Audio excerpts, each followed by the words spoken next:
So now something for kind of entirely different. I've been threatening this for probably 3 years now, and that is buyer representation. I think, and I mentioned yesterday about having the power of the network and changing the industry. And I think the buyer representation is an opportunity to do that. Now, I didn't know where to start. I didn't have a clue. There was an investment that we would have to make, and the US were kind of, and I was kind of, we're not quite ready for it. The US really want us to do it as well, because obviously they have buyer representation over there, and actually have the buyer representation in pretty much every other country of the world. So it's weird that we don't. We are the odd ones out. So we've finally took the plunge, decided to invest in some training on how to do that, some contracts and various other bits and pieces, and to help us through that, and part of that investment, I'm going to welcome Richard Rawlings to the stage, who is going to be talking about buyer representation. Richard Rawlings. Do you want to go and just switch that? I'll switch that over, shall I? Yeah, will do. Good. Okay. We'll just get the first one on. A client phoned me the other day.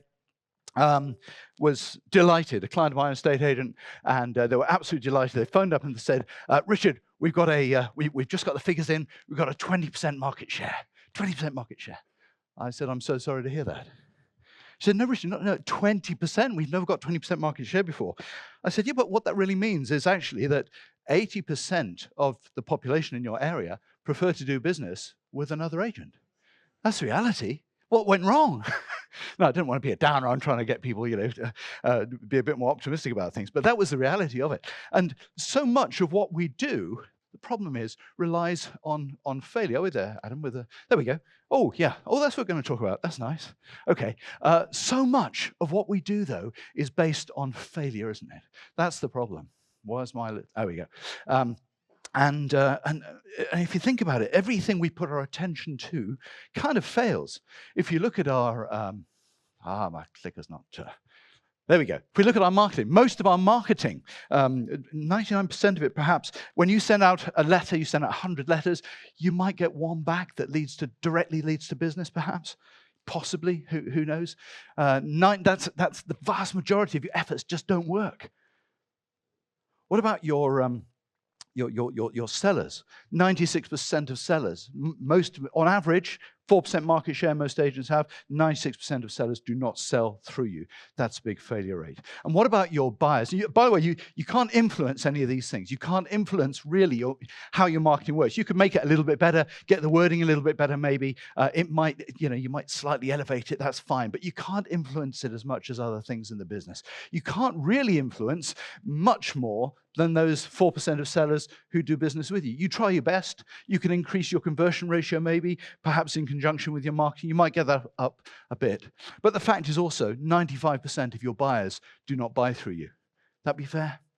You literally only sell to about 5% of your registered buyers. That's typical sort of agency figures. But you know what? That is the one thing you can influence far more than the other. You've spent your entire career working on trying to influence your marketing and the number of sellers who come to you, and we've still only got a 4% market share. 96% of people prefer another agent. What went wrong? But this is the one we can influence, and that's a wonderful thing, because what it means is that a hot buyer, we know, only needs to see about 7 properties. So it's easy, really. You just get a hot buyer and you show them 7 properties. That's fine. Why not just show them 7? Simple. Am I missing something here? And you're going to say, well, Richard, that's all very well, but we ain't got no stock. We can't show them 7 properties. In fact, we only have 7 properties across all price ranges. So to find 7 suitable properties for that buyer is unlikely to be successful. And that's our problem. But if you were to represent buyers, you could access absolutely everything on the market. Everything. Properties on the market with your competitors, properties on the market privately, properties that possibly are not even on the market at all. And so I'm really pleased to launch today. One of my real pet passions is representing buyers, because you've got such opportunity right there at your fingertips waiting. We're launching today my own little system of buyer representation light. And I've called it light, and you'll see why in a moment. But we've been working on this for some time, and And it's basically a free training resource. I've worked with Adam, and eXp have very kindly paid me, so you don't have to, in order that I can provide this training for you free of charge. Because for me, this is the next chapter in British estate agency. They don't really need it elsewhere around the world. They've got MLS and everything. We do, and we've got such a wonderful opportunity here.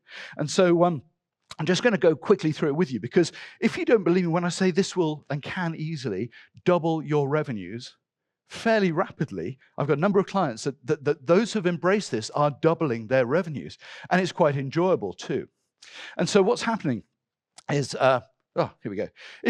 So we know if you sell to 5% of your buyers, if you can just convert another 5% of the remainder, then you're doubling your revenues, aren't you? All you have to do is dip into that big pool of buyers that perhaps might not buy through you. So of all your buyers, half of them are time wasters maybe. Some of them are going to look at properties with you, and they'd really like to buy through. They really like you, by the way. They want to buy through you. You just don't happen to have the property for them, unfortunately. And so there's also, interestingly enough, there's a better chance of making a sale. Nature of a hot buyer, they will probably buy somewhere. They'll find someone within, a couple of weeks? Because they've got access to the whole of the market. You haven't until now. They'll probably find somewhere in a couple of weeks.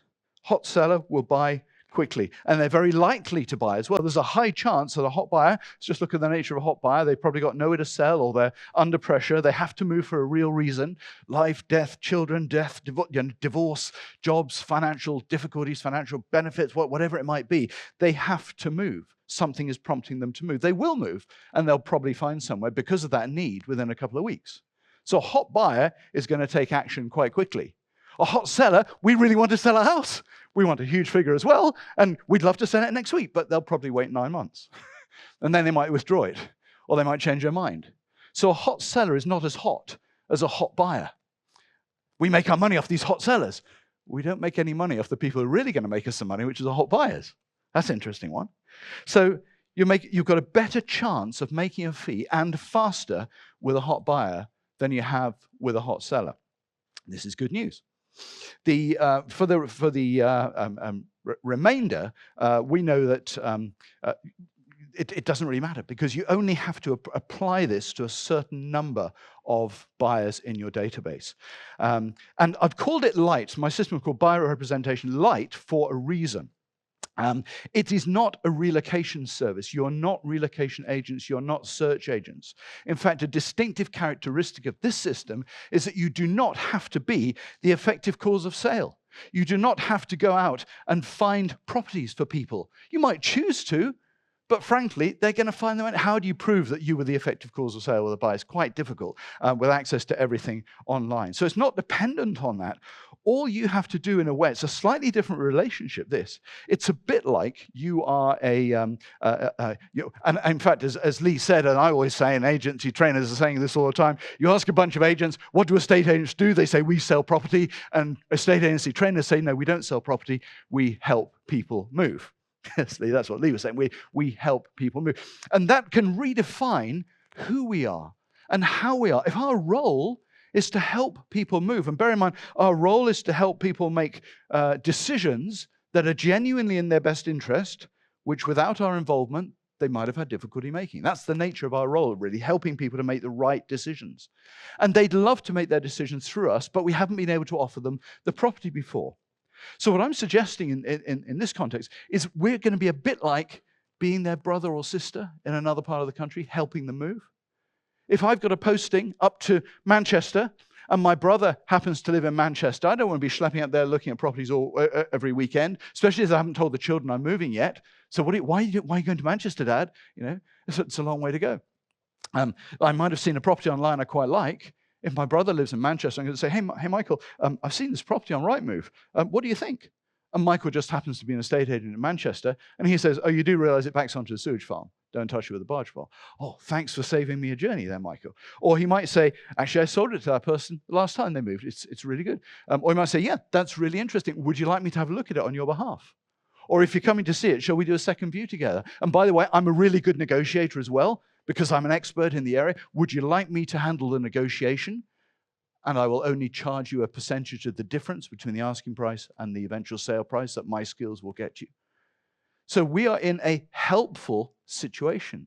This is really good because so many of your buyers would love to work with you, love to buy with you through you, but you haven't got the stock. But all we're talking about now, so the chances are 95% of your buyers are going to go and buy through one of your competitors. So what we're going to do, because we're helpful agents, we're going to help them buy through one of your competitors. That's nice. Like that. So who's it for? And it's not for everyone. It's absolutely not for everyone. And in fact, be careful here, because we know that our work is based on failure. Most of the stuff we do fails. A bit like surfing. I love surfing. And you've got to wait for 6 or 7 waves to come along that you can't catch before you catch the one that's worth catching. And you need those failures before you reach the successes. So that's okay. This is healthy stuff. But if you were to offer this service to everyone, you would feel that failure. You say, oh, would you like me to represent you as a buyer? And they say, no, thanks. Why would I do that? I can get it for free. I can go online. I can find properties on Rightmove. I can go to an estate agent. They'll sell me a property for free. Absolutely right. It's not for everyone. It's only for 5%. And then you double your revenues because you've only sold to the other 5%. So this is for people who are perhaps discerning people. If you have a leaking tap, you might go to B&Q and buy yourself a washer for 50p and fix your own tap. Or you might be the sort of person who calls a plumber, and for 100 quid, the plumber will come in and fix your tap. We're looking for the people who call the plumber. You might do your own tax return. Fine, doesn't cost you anything to do that. You might prefer to hire an expensive accountant to do that. We're looking for the people who hire the accountant, or the people who hire the landscape gardeners, or whoever it might be, or the more expensive, the reassuringly expensive estate agents. These are the people we're after. These are discerning people. And the concept is quite well known. People are used to seeing Phil and Kirsty on our TVs. I think they're in their, the 40th series they're on. This is popular stuff. 40 series. I don't know how many episodes in a series, but that's a lot of stuff about the concept of an agent helping to find something or helping a buyer buy. Because we're kind of, technically speaking, we're the enemy, actually, because, isn't it a bit weird that, an agent will represent a seller, and the same agent the buyer thinks is representing the buyer? That's actually on the other side. It's, we're there to act effectively against them in some ways, to get the most out of them on behalf of our client, the seller. So it's not for everyone. Overseas buyers love this because they're used to it. That's how it happens overseas. In most places overseas, there's the buy side and the sell side, and it's perfectly reasonable for a buyer to expect to pay for a service where they're represented. The elderly are useful. So you've got sort of Miss Marple character or whoever who hasn't moved in 30 years. Her son would help her move, but he lives in Adelaide. So he's not in the right place to help her move. She's a little bit nervous. She doesn't know what's really going on about it. She doesn't understand about conveyancing. She's heard stuff about estate agents. This is probably her final move, and therefore she really needs a helping hand, a bit of guidance, someone who is genuinely on her side. Not generally, genuinely on her side.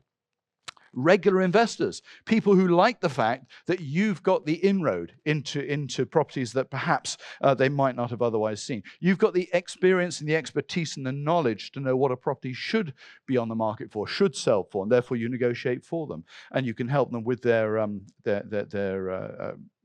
returns and their yields on that particular property if they're going to be renting it out. Wealthy people. These are people who expect to pay for a service. These are the people who choose to drive the more expensive car or go on more expensive holidays, wear more expensive clothes, wear more expensive handbag, more expensive shoes. By the way, they do not use cheap estate agents. So please don't offer stupid 1.5% fees to wealthy people. You would discredit yourself. Be reassuringly expensive for those people who they've already proven to you that they prefer to pay more for the product they prefer. So wealthy people are used to hiring people to do the job for them. That's the person who hires the accountant. So they're easy in a way. Maybe someone's got a new job in a new area. They're focused on that job. And they're less focused on moving house as such. So it's important for them to be able to have someone who's going to help them with it. You've got family that are out of the area. As I say, they haven't told the children they're moving, so it's a little bit awkward. You've then got first-time buyer. Yeah, first-time buyers need your service more than anyone else, because they're very impulsive. They're living with parents. They don't care what property it is. It's going to be my property. That's great. That pride of ownership is their greatest driver. So they need help more than anybody, because they stand to rip themselves off in a way by buying the wrong property at the wrong price, etc., etc.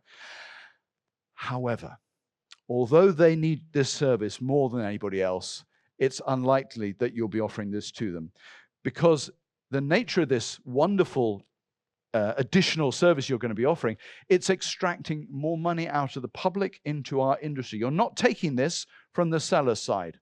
The seller pays their agent's commission anyway. You are charging commission to the buyer. So if they have a high loan-to-value ratio on their mortgage, they're not going to have enough money to pay your fees. So you probably won't be offering it to the people who need it most, which is first-time buyers, unless they've got a load of cash. So that's a shame. But anyway, maybe someone who's just a bit confused. They just need some reassurance or some guidance. They don't know how to negotiate. They're confused by house prices up and down. Are we in a rising market, a falling market? How do I negotiate, and where do I go from here? So plenty of people who just want an agent who's on my side. And as I say, it's a little bit weird that we only represent one side. The person who's most at risk is the buyer and has no one to represent them. Sure, we'll probably get the deal over the line, of course, because we have their interests at heart to the extent that we want them to buy this house, because then our seller gets to move house as well. This is good. It makes the world go round. But we're not really representing them. In the same way that a divorce lawyer, of course, it would be unthinkable to have one divorce lawyer supposedly representing both sides. That just doesn't work, does it? They'll get the deal over the line, but one person of the two is not represented properly. So there's all sorts of sort of stresses going on here. So it's not for everyone, and you're only going to offer it to your hottest buyers, those people who need you the most. Don't forget, by the way, this is quite an easy sell, because unlike relocation agents, search agents, how do they get their clients? They've got to kind of advertise, thinking of buying, let us help you, we'll charge you for the privilege. And you say, no, why would I do that? You have access to a pool of buyers that you already have a relationship with. These are warm buyers to you because they already know you. They're expecting your call. They'd love to buy through you. You've run out of properties, and you say to them, well, actually, I know we haven't got the right property on the book, but tell you what, as you're coming down from Manchester every day to see property, why don't I look for you? I've got this service where I actually represent buyers as well. Can I tell you about my buyer representation service? Because I think it would fit you so well. And this is someone who already likes you and wants to work with you. This is a natural progression for any negotiator working with any buyer who's in a good position to buy. So as I say, you don't offer it to everyone. You offer it to people. They must either have nothing to sell or be under offer. They must have.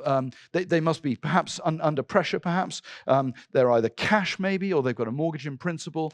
They have. They're not, as I say, not a high loan to value, because that can stuff it as well. And these are the essential things. They've got to, in some way, be hot. Whatever you define as a hot buyer, someone who's they absolutely have to move, because that's a deal in the bag within 2 weeks.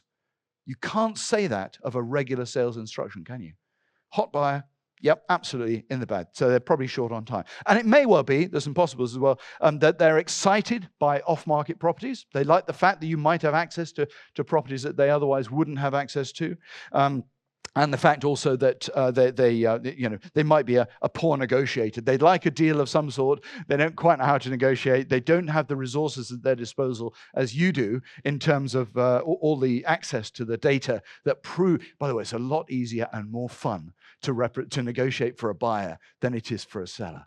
Because you can look at all the evidence. The seller's got the evidence, apparently, of what has sold. In other words, historic, irrelevant evidence, in my view, evidence. The buyer's saying, look at all these properties, or you're saying on behalf of the buyer, look at all these properties that are failing to sell.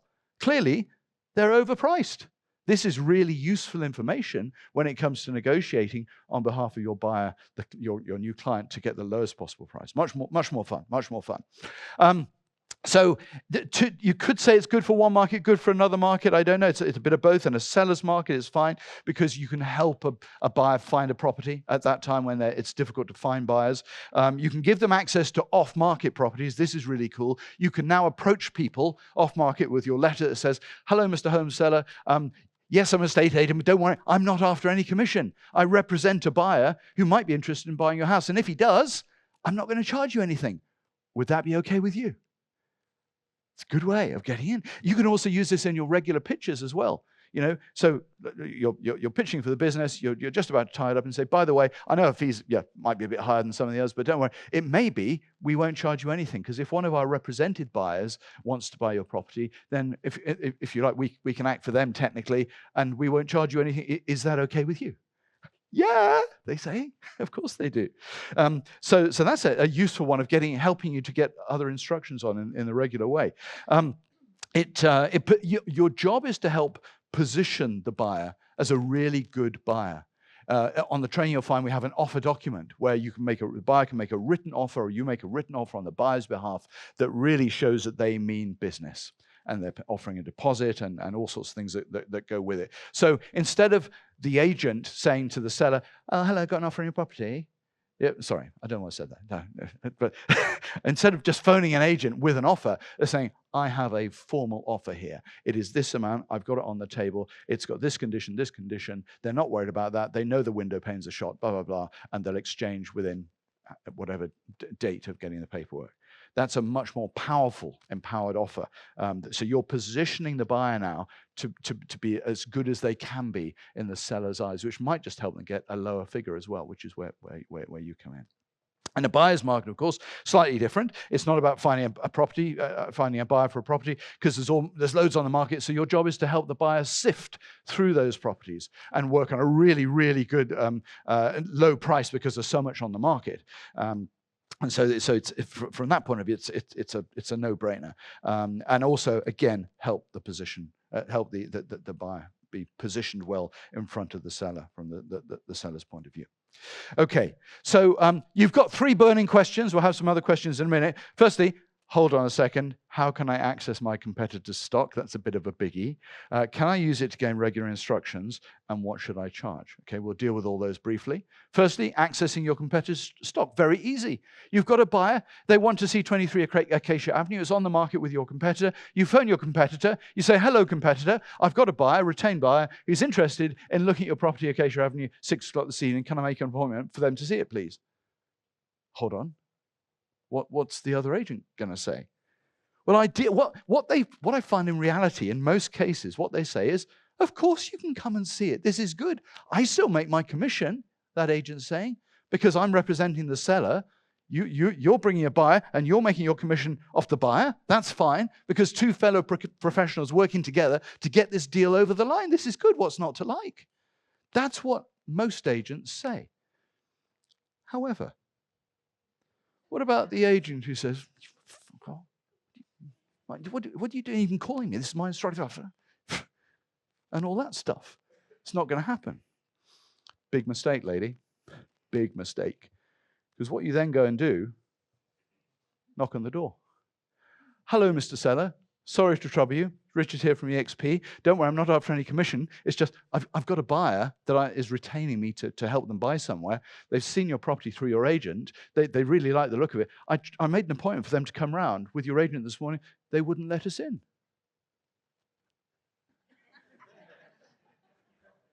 This is good. What's that doing for the relationship between that agent and their client? And who's going to be that? They're going to fire that agent, and who's in pole position to come in and take over that instruction?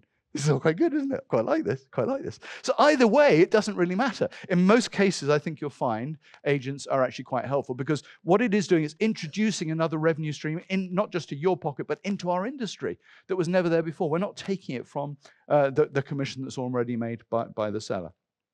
So no problem on that side. In terms of gaining regular instructions, well, as I say, it puts you in front of your competitors' clients, which is a nice position to be in. Don't overtly use it to go and nick stock, but I think you'll find when a seller who's frustrated that they haven't been able to sell is exposed to an agent who's so good that they have buyers paying to help them. And it may mean that I get to sell my house for free. Well, do the maths. So that's a good place to be. You've also got, as I say, you could almost now do mail drops, sell your house for free. We may have a retained buyer. As I say, they love the phrase when you say, would it be okay if we didn't charge you anything? That's cool. That's cool. That works well. That works well. Okay, so it's a great instruction earner from that point of view. So lots of angles to this thing. What are you going to charge? As I mentioned just now, probably some agents charge 25%, but certainly at least 20% of the difference between your current asking price and the lower purchase price. 20% of the difference. That will make you about the same as you currently earn, and possibly a great deal more per transaction. I've put a minimum of 1% in there. You can make it more if you want, just a minimum of 1%, because your advice to your client, now your buyer, might be, you really should pay the asking price here. It's just come on the market. I think the price is right. This is going to sell. It's exactly what you're looking for. Go for it at the asking price. And if that is your correct advice, then there's no difference, is there? So that's where the minimum kicks in. So much of this is what you're already doing, just the other way around. Can I ask you actually just to fold your arms just for a second? You're going to think this is weird. You just fold your arms. And not if you're holding a coffee. No, oh God. All right, can you just fold them the other way? It's a bit weird, isn't it? It's strange. It feels odd. It's exactly the same. It's the same job, just the other way around. It's like driving your car. You go across a channel and you're driving through France and or you've hired a car. It's exactly the same, but it's all mirror image. That's what we're talking about here, doing the same job, but from the other side of things. Why on earth didn't we think to do that before? It's weird. It's like a dentist suddenly realizing, oh my God, I've been doing this job for 30 years. People have got a top row of teeth. I've only ever drilled, filled, and billed for the bottom layer. What an idiot I've been. Crazy, really. So you've already got what you need here. You've got the market knowledge, local knowledge, sales process knowledge, negotiation skills, interpersonal skills, and all the tools you need. But most importantly of all, you have buyers. The one thing relocation agents do not have, which is a fantastic place to be. You've got this literally your pool of buyers. You just need to dip into it and offer the service to the right people, and you'll double your revenues. Just need a bit of training. And that's where my system comes in. I spent sort of years putting it together. We've had all the contracts and everything run by eXp lawyers, so that's all sorted now. It's an online training, but I'm going to do a big Zoom one so we can all pile in and ask loads of questions and things as well to launch it off. But we've got in there all the contracts you need, the offer document, various documents, letters, prospective material, a whole list of FAQs and scripts and objections and that sort of thing. So why did I put plus my in there? Oh, I know. Wait a minute. Hold on. What's going on with this thing? Plus my, it's fallen off the bottom. Ongoing support are the missing words there. I want you to succeed in this. I will be with you on this. Just call me with any issues. I want you to succeed. And the first step really is to just take a note of that QR code. And that will, I've got my phone's going ping, ping, ping, ping, ping. Because that'll log you, and I'll send you all the material, and you can do it in your own time. So often when someone's given the opportunity to do something in their own time, they don't do it. It's like, how many of those things have you said, I'll watch that later? You hit the watch later button and you never watch it. So we'll focus you a bit, and I'll give you nudges and reminders, because this is serious. This is, for me, the biggest opportunity in a estate agency. And we've got a couple of minutes for questions. So I get to throw the wonderful foamy ball. Any questions on it? Because I know there are loads of questions. First question is what? Who's got a question? What's your thoughts on kind of building this into helping existing sellers to say, like, if your fee was, say, 1.5% normally, because I could do it for 2.5%, but also help you buy your onward purchase? Is that something that absolutely? People and in do? fact, a lot of agents are using that already as one of the ways of justifying their reassuringly expensive fee. They're saying, by the way, I will include, just as I'll be helping you to negotiate the highest price in your capacity as a seller, let me also help you in your onward purchase in your capacity as a buyer, and I help you get the lowest price in that instance. So it's a really good way, of helping you justify a higher fee if you want to use that fee scenario. Yeah, love it. Yeah. Any other questions? Oh, come on, let me throw it. Oh, nearly. Hi. Okay. So I wanted to ask, when you were putting together the fee structure, you said about 20%. I have done this in the past and I tend to do 25%, but I've never done it if charging something if I haven't saved them any money. So when you're saying a minimum of 1%, 1% of what? Very good. Very good. Very good. That's 1% of the purchase price. Because don't forget, the service you're offering is not to find them a property. It's to help them in their endeavors. So you will have given them advice. You will have given them the benefit of your local market knowledge and your sales process knowledge. They've taken all of that during that time of that relationship. It may not have come to anything.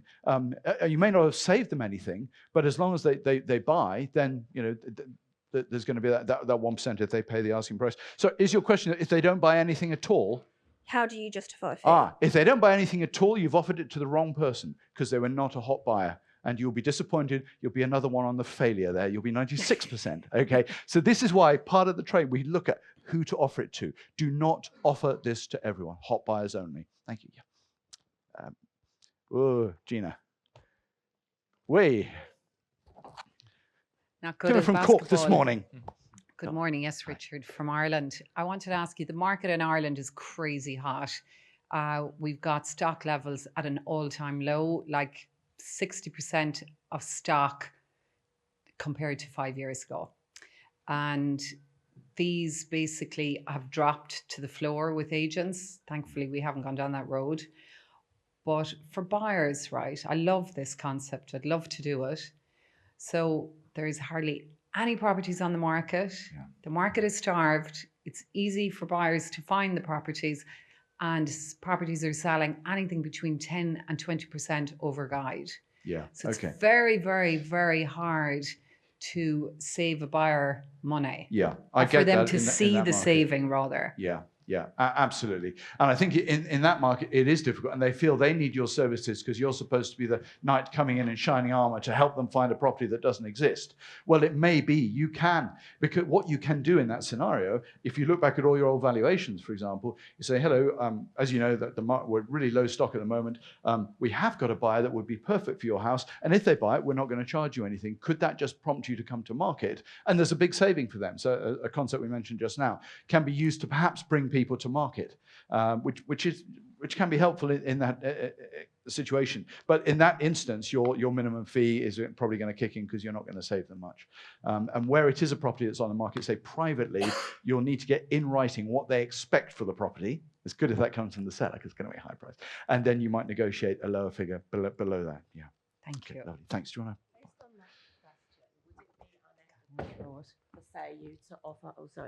Based on that question, would it be unethical for her to offer local agents who maybe have the properties a small commission from your buyer's commission to...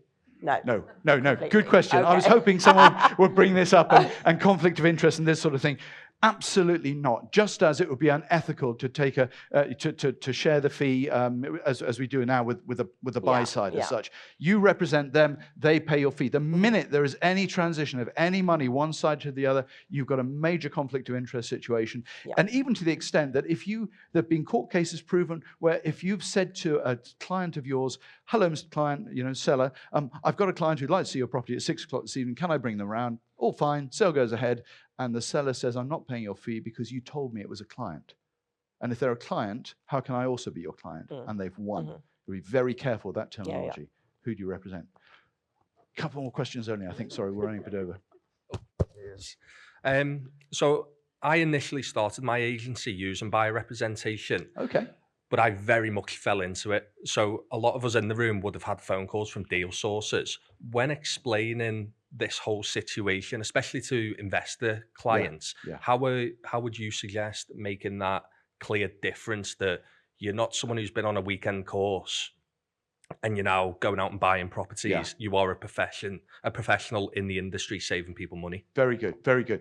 In fact, if we're professional agents, we really should have both sides. Why would we only have the one side? That is a bit weird, actually, when you think about it. And one thing I would say is do not advertise this service on your website.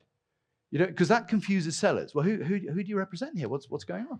You know, are you acting for me or are you acting for buyers? You need to be one side or the other. We've got the skills to handle both sides, but we don't need to advertise it. Advertising is there to attract potential clients.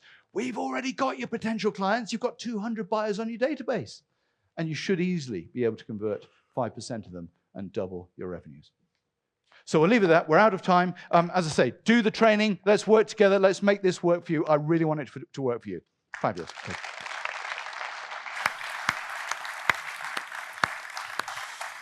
Good stuff. Thank you very much, Richard. And yeah, massive opportunity. By the way, can I just say that eXp has become so surreal. We had Victoria Pendleton in the room yesterday, and now Steve Backley's just slipped into the room. Just another Olympian just coming along. Yeah, round of applause for Steve Backley. It's so weird. Just like, it's just normal now. It's just completely normal, just hanging out with Olympians. So yeah, look, do me a favor. Try this out. It is a numbers game. You're not going to speak to the first buyer and they're going to, yes, I'm going to do this and I'm going to pay you 1% or whatever the number is. Ask a few questions, ask a lot of buyers. It's a numbers game. Let's try and see if we can do this, because we are the odd ones out globally. We are the only country in the world that doesn't do buyer representation, apart from Ireland and a couple of Scandinavian countries. But every other country in the world, they think we are mad. The Colombians are laughing at us. They cannot believe we don't do buyer representation. And they literally are, because they were taking the piss out of me at a meeting a few weeks ago that we don't do buyer rep. So have a go. Do me that favour, and let's see if we can start growing a separate part of the industry. We've got a bit of a coffee break now, so come back at 11:30.